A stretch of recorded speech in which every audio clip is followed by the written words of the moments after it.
اس دنیا کو ہم نے تہذیب دی، تمدن دیا، ثقافت دی. آج ہم بٹ کر رہ گئے. تو وہابی ہے، یہ بریلوی ہے، یہ دیوبندی ہے، یہ تبلیغ کا ہے، یہ جماعت اسلامی ہے. ارے یار، قیامت کے دن ان بنیادوں پہ نجات ملتی تو یہ سرٹیفکیٹ تو حاصل کرنا بڑا آسان تھا.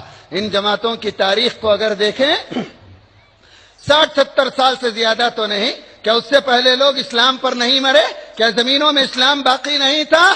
ارے دراصل بات یہ ہے کہ ہماری عبادتوں سے، ہماری ریاضتوں سے اسلام کے دشمنوں کو کوئی پرواہ نہیں ہے، کوئی پرواہ نہیں ہے. یہودیوں نے اس پوری دنیا کو 3 دائروں میں گھما کے رکھا ہے اور 3 دائروں میں پھنسا کے رکھا ہے. سب سے پہلے انہوں نے سیکولرزم کا نعرہ دیا اور کہا تمہیں اللہ چاہیے مسجدوں میں ملے گا، تمہیں فلاں چاہیے مسجدوں میں ملے گا. زندگی اور نظام زندگی سے اللہ کو نکالو، بے دخل کرو اور اس میں وہ کامیاب رہے. اور دوسرا نظام انہوں نے جو سود پر مبنی پوری دنیا کے کاروبار کو قائم کیا. نتیجہ اقبال نے نکلا. نتیجہ اقبال کہتے ہیں ارے تجھ پر آیتیں اثر کیسے کریں گی، ارے تجھ پر حدیثیں اثر کیسے کریں گی جب تک کہ نظام یہود کا پھیلا ہوا نظام سود خاری سے تو باہر نہ نکل جائے. اور تیسرا نظام انہوں نے پھیلایا کہ پوری انسانیت کے سامنے سے شرم و حیا کا تصور مٹایا.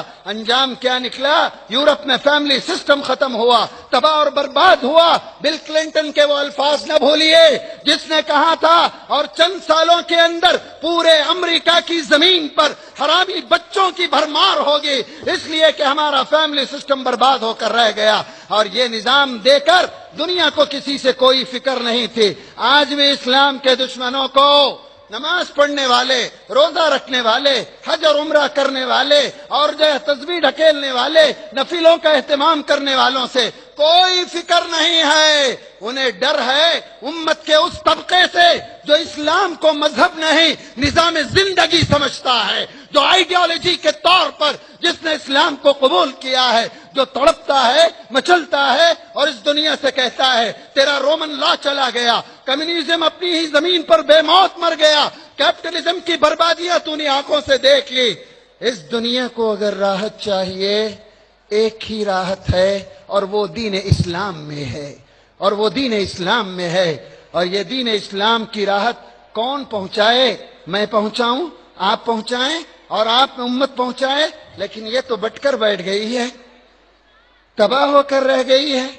پچھلے 90 سالوں میں اللہ نے پیٹرول کی دولت سے مالا مال کیا، لیکن ان ملکوں نے دین کی نشر و اشاعت کے بجائے، اسلامی آئیڈیالوجی کو پھیلانے کے بجائے اپنے مسلک کو تھوپنے کی کوشش کی.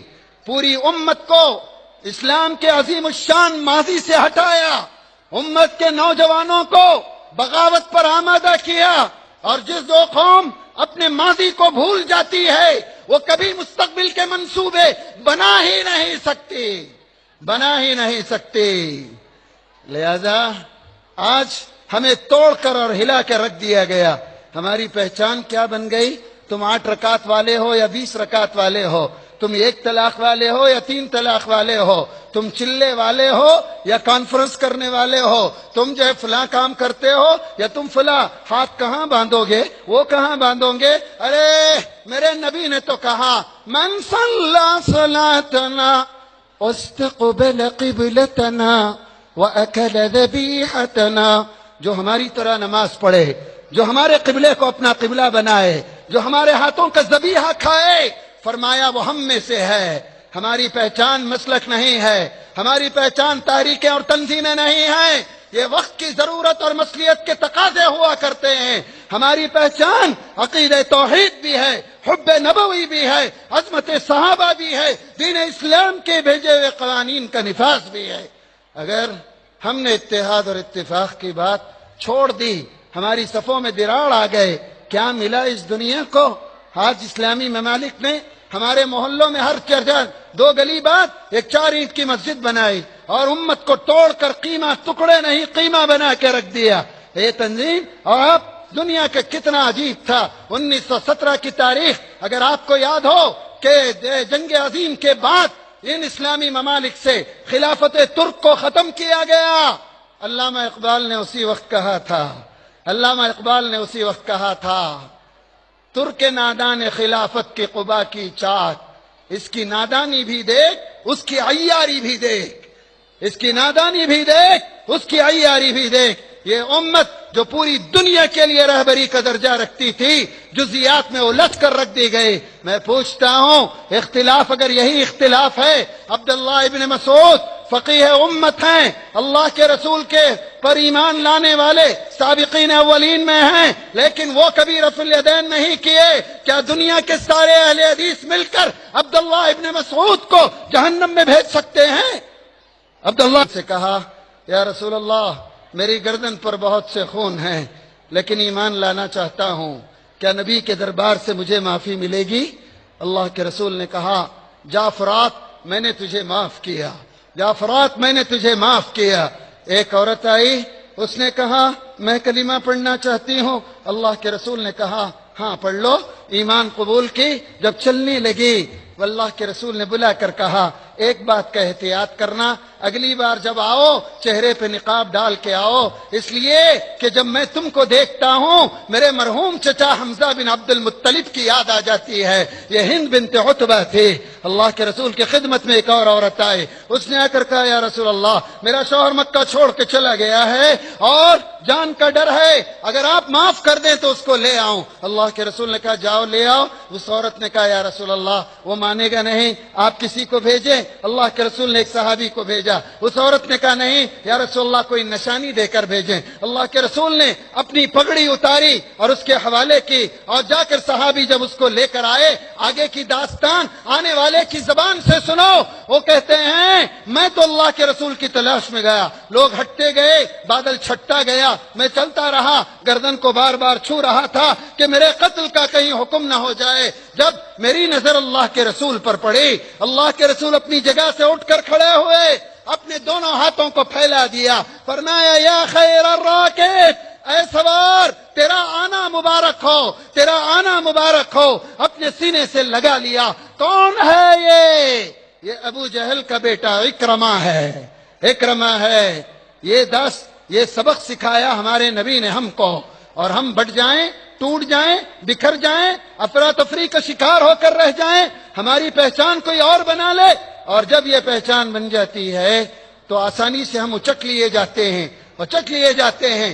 ہماری پہچان کیا ہے؟ حضرت علی اور حضرت معاویہ کے جھگڑے کو کون نہیں جانتا؟ 40,000 صحابہ شہید ہوئے، رومن امپائر نے خط لکھا حضرت معاویہ کو، اگر تم اجازت دو تو میں اپنی فوج بھیجتا ہوں تاکہ تم میری فوجوں کا سہارا لے کر علی کے سارے لشکر کو ختم کر دو۔ حضرت معاویہ نے اس خط کے جواب میں کیا کہا؟ اس خط کے جواب میں کیا کہا؟ اس کو سونے کے الفاظ میں لکھنے کے قابل ہے۔ حضرت معاویہ نے لکھا، اے نصرانی کتے، اگر تو سمجھتا ہے کہ علی کے اور میرا اختلاف اصل اختلاف ہے، اور اس غفلت سے فائدہ اٹھا کر اگر تیری فوج اگر علی کے لشکر پر حملہ کر دے، کان کھول کر سن، سب سے پہلا شخص تیری فوج کے سپاہی پر جو اب اس کی پیشانی پر ذلت کا نشان لگائے گا، وہ علی کی طرف سے معاویہ بن ابی سفیان ہوگا۔ معاویہ بن ابی سفیان۔ چوڑا کیجئے، خاندانوں میں بٹے، بستیوں میں بٹے، مسلکوں میں بٹے، تنظیموں اور تحریکوں میں بٹے، بٹتے بٹتے ہم کہیں آئٹم نہ بن کے رہ جائیں، کہیں اکائی بن کے نہ رہ جائیں۔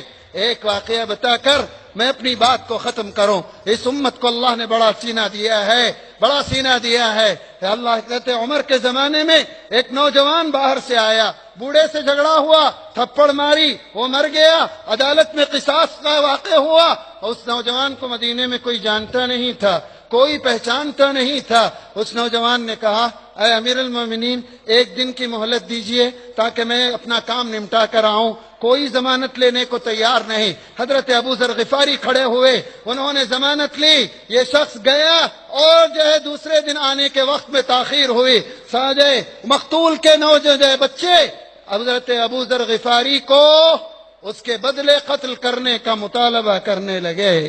پھر وہ نوجوان آیا، حضرت عمر نے پوچھا، حضرت عمر فاروق رضی اللہ تعالی عنہ نے مقتول کے بچوں سے پوچھا، اب بتاؤ کیا ہے؟ مقتول کے بچوں نے کہا ہم اسے معاف کرتے ہیں۔ اور حضرت عمر نے پوچھا تم نے کیوں معاف کیا؟ تو ان بچوں نے کہا کل کو کوئی امت پر یہ طنز نہ کرے کہ امت محمدیہ ہر چیز کا بدلہ لیتی ہے، معافی کا صلہ معافی کا معاف کرنا جانتی نہیں، اور ہم نے اسی لیے معاف کیا ہے۔ ہم امت محمدیہ ہیں۔ میری ماؤں، میری بہنوں، تمہاری پہچان ہی یہی ہے۔ تمہاری چھت کے نیچے اگر دین آ جائے، تمہاری گود میں اگر دین آ جائے، دنیا کی کوئی طاقت، دنیا کی کوئی حکومت، دنیا کا کوئی منصوبہ اس ملک میں تو دور، دنیا کے کسی ملک میں اسلام کے سورج کو غروب نہیں کر سکتا۔ میری ماں، آج تو اپنے آپ کو پہچان۔ ایک تیری دعا عرش کو ہلا سکتی ہے، اپنے من مطابق فیصلے اتار سکتی ہے۔ تیری پہچان تیرا لباس نہیں ہے، تیری پہچان تیرا میک اپ نہیں ہے، تیری پہچان تیرے زیور نہیں ہے، تیری پہچان اسلامی معاشرے کا طریقہ ہے، نبی کی سنت ہے۔ نبی دو ہی چیزوں کے لیے لفظ احسان کا ذکر فرمایا۔ رب ذوالجلال کا ارشاد ہے بل اللہ یمن علیکم من ہداکم للایمان، اللہ تم پر احسان جتاتا ہے کہ اس نے تمہیں اسلام کے راستے کی ہدایت دی ہے۔ یہ پہلا احسان ہے جو اللہ تعالیٰ نے بتایا۔ اگر اللہ ہم پہ رحم و کرم نہ کرتا تو آپ اور میں نہ جانے آج کس کس در کی ٹھوکریں کھاتے، کس کس کے سامنے سر جھکاتے، کس کس کی جے جے کار کرتے، کس کس کو اپنا مسیحا نفع اور نقصان کا مالک سمجھتے۔ وہ رب ذوالجلال جس نے ہمیں ہر دربار سے ہٹا کر اپنے در کا بھکاری بنایا، یہ اس مالک کا کرم نہیں تو اور کیا ہے؟ پھر اللہ تبارک و تعالیٰ کہتے ہیں میں نے دنیا کی نعمتیں تجھے دی، یہ ساری دنیا میں نے تیرے لیے بنائی۔ سورج کو اگر تو نہ رہے تو کوئی فرق نہ پڑے، لیکن اگر سورج نہ رہے تو تیری زندگی کیا ہوگی سوچ۔ اگر قریب کر دوں تو جل کر مرے، دور ہٹا دوں تو جم کر مرے، لیکن اللہ نے ہر چیز کو رکھا۔ اور اللہ تعالیٰ کہتا ہے لَلشَّمْسُ يَنبَغِي لَهَا أَن تُدْرِكَ الْقَمَرَ وَلَا اللَّيْلُ سَابِقُ النَّهَارِ، کیا کبھی تم نے سورج کو چاند کے وقت پر آتے دیکھا؟ کیا کبھی تم نے رات کو دن کے وقت میں آتے دیکھا؟ کل فی فلک یسبحون، اللہ نے جس کو جو محور دیا ہے ہر سیارہ اسی محور میں گردش کر رہا ہے۔ اللہ تعالیٰ کہتا ہے اے انسان اس کائنات کو کبھی دیکھ تو صحیح، أَلَمْ نَجْعَلِ الْأَرْضَ مِهَادًا، کیا میں نے زمین تیرے لیے فرش نہیں بنائی؟ وَالْجِبَالَ أَوْتَادًا، کیا پہاڑوں کو میں نے میخوں کی طرح نہیں گاڑا؟ وَخَلَقْنَاكُمْ أَزْوَاجًا، کیا میں نے تم سے تمہارے جوڑے نہیں بنائے؟ اللہ تبارک و تعالیٰ کہتے ہیں وَخَلَقْنَاكُمْ أَزْوَاجًا، پھر ایک ایک نعمت کا ذکر کرتا ہے۔ وَجَعَلْنَا اللَّيْلَ لِبَاسًا، رات تیرے لیے لباس، وَجَعَلْنَا النَّهَارَ مَعَاشًا، دن تیری روزی کمانے کا ذریعہ، وَبَنَيْنَا فَوْقَكُمْ سَبْعًا شِدَادًا، تیرے سر پر 7 مضبوط آسمان بنائے، اور دیکھ ان بادلوں کو جو پانی کی بالٹیوں کی طرح لٹکائی گئی ہیں، یہ تو نے نہیں میں نے لٹکایا ہے۔ أَنَّا صَبَبْنَا الْمَاءَ صَبًّا، دیکھ ہم نے ہی تو پانی کو برسایا۔ ثُمَّ شَقَقْنَا الْأَرْضَ شَقًّا، زمین کو تو نے نہیں ہم نے پھاڑا ہے۔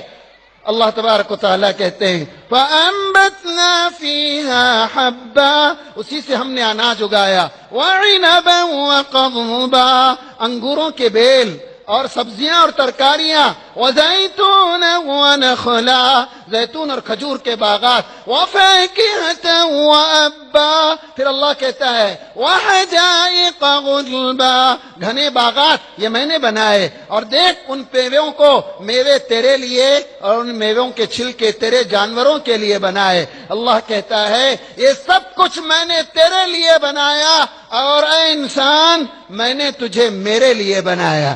أَنِ اعْبُدُوا اللَّهَ وَاتَّقُوهُ وَأَطِيعُونِ، ایک اللہ کی عبادت اور جو ہے اپنے نبی کی اطاعت، اللہ کا ڈر، اس کے لیے میں نے تمہیں پیدا کیا۔ اور اللہ تعالیٰ کہتا ہے اتنا سب کچھ تجھے دیا، دین اسلام کی ہدایت دی، اور وہ ہدایت جسے تو معمولی سمجھ کر بیٹھا ہے۔ حضرت نوح بیٹے کو نہیں دلا سکے، حضرت ابراہیم باپ کو نہیں دلا سکے، حضرت لوط بیوی کو نہیں دلا سکے، تیرے نبی، میرے محبوب نبی محمد صلی اللہ علیہ وسلم اپنے چچا کو نہیں دلا سکے۔ ارے یہ ہدایت تجھے بلا قیمت مل گئی ہے، اس لیے تجھے اس کی قیمت معلوم نہیں۔ ہدایت کی قیمت پوچھنا ہے، بلال حبشی سے پوچھ جس کو جلتی ریت پہ کھینچا گیا، خباب ابن ارد سے پوچھ جس کے پیٹھ پہ جلتے لوہے رکھے گئے، حضرت زنیرہ سے پوچھ جس کی آنکھیں پھوڑی گئیں، ربینہ اور ام نہدیہ اور ام عبید سے پوچھ جن پر کوڑے برسائے گئے، آل یاسر سے پوچھ جن پر جو مصائب کے پہاڑ توڑے گئے۔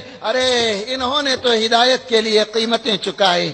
اللہ تعالیٰ کہتا ہے میں نے بلا مانگے تجھے دی، اور دوسرا احسان میں نے تجھ پر کیا، تیری تو لاٹری نکل آئی، تیری تو لاٹری نکل آئی۔ اللہ تعالیٰ کہتا ہے دوسرا احسان کیا ہے؟ اللہ کا ارشاد ہے لَقَدْ مَنَّ اللَّهُ عَلَى الْمُؤْمِنِينَ إِذْ بَعَثَ فِيهِمْ رَسُولًا۔ اللہ نے تجھ پر احسان کیا۔ اللہ کہتا ہے میں نے تم پر احسان کیا کہ میں نے تمہیں محمد جیسا رسول دیا ہے، میں نے تمہیں محمد جیسا رسول دیا ہے۔